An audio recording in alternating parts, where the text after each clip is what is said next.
మూసీ ప్రక్షాళనపై చర్చ సందర్భంగా అసెంబ్లీలో డైలాగ్ వార్ నడిచింది. సీఎం రేవంత్ రెడ్డి వ్యాఖ్యలను మాజీ మంత్రి తలసాని శ్రీనివాస్ యాదవ్ తప్పుపట్టారు. సీఎం రేవంత్ రెడ్డికి అంత ఆగ్రహం ఎందుకంటూ ప్రశ్నించారు. కడుపులో విషం ఆయన పెట్టుకున్నట్లున్నారని మండిపడ్డారు. అయితే తలసాని శ్రీనివాస్ కు మంత్రి శ్రీధర్ బాబు కౌంటర్ ఇచ్చారు. సభలో ఎవరి పేరు ప్రస్తావించకపోయినా బీఆర్ఎస్ నేతలకు ఎందుకు కోపం వస్తుందో అర్థం కావట్లేదన్నారు. మూసీ ప్రక్షాళన అడ్డుకునే వారికి మాత్రమే కోపం వస్తుందన్నారు శ్రీధర్ బాబు.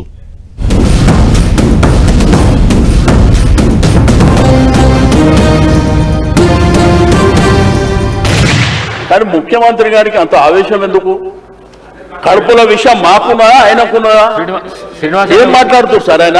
మేమేమన్నా స్పీకర్ గారు మేమేమన్నా బాధ్యత రహితంగా మాట్లాడినామా? అదే సార్ మేమేం అడిగినామంటే ముఖ్యమంత్రి గారు మాట్లాడారు. మీరు పెద్దరికం ప్రదర్శిస్తారని అవకాశం ఇచ్చిన మీరు డిబేట్ కు ఛాన్స్ ఇవ్వకండి. సరైన సూచనలు ఉంటే చెయ్యండి. అట్లాగా sir leader of the house లో మీరు కించపరిచే విధంగా మీరు ఏం మాట్లాడకండి. అట్లా కాదు, దయచేసి స్పీకర్ గారు మా హక్కులను కాపాడాలి. రెండోది ఏంటంటే ముఖ్యమంత్రి గారు మాట్లాడేటప్పుడు మాట్లాడేవాడు సార్. లేదు, మీ హక్కులను కాపాడనికనే మీకు అవకాశం ఇచ్చిన నేను. అట్లాంటి మళ్ళీ హక్కులను కాపాడాలంటే ఎట్లా సార్? సార్ ఇక్కడ మేము అడుగుతుంది ఏంటంటే మా హక్కులను కాపాడాలని మేము చెప్తున్నాం అధ్యక్ష. రెండోది ముఖ్యమంత్రి గారి మీద మేము ఎవరన్నా ఇక్కడ నుంచి ఎవరైనా కానీ హరీష్ రావు గారు కానీ మేము కానీ వారిని కించపరిచినట్టు మాట్లాడిన విషయం ఏమన్నా ఉన్నదా మీరు చెప్పాలి. లేదంటే శ్రీధర్ బాబు గారు చెప్పాలి.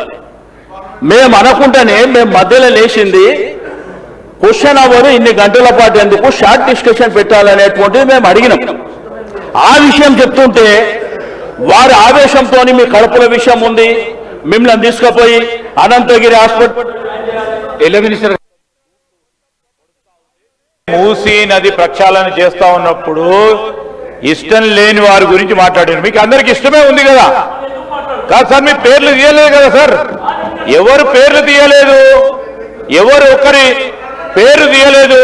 తీయనప్పుడు వారిపైన ఎందుకు భుజాన వేసుకుంటారు అధ్యక్ష? ముఖ్యమంత్రి గారు అన్నది జనరల్ గా ఎవరికైతే ఈ మూసీ నది ప్రక్షాళన విషయంలో ఈ ఆసక్తి లేదో వారు ఈ విధంగా స్పందిస్తా ఉన్నారని అంటున్నారు. మీరు ఆ విధంగా స్పందిస్తే మీకు వస్తుంది, లేకుంటే కాదు. మిమ్మల్ని ఎవరిని కూడా ఏమనలేదు. ఈరోజు ఇంత ప్రజాస్వామ్యం మాట్లాడితే మీరేమన్నా మీరు ఆ విధంగా ఆలోచన చేయటం సరికాదని గౌరవ సభ్యులకు తెలియజేస్తా ఉన్నాను.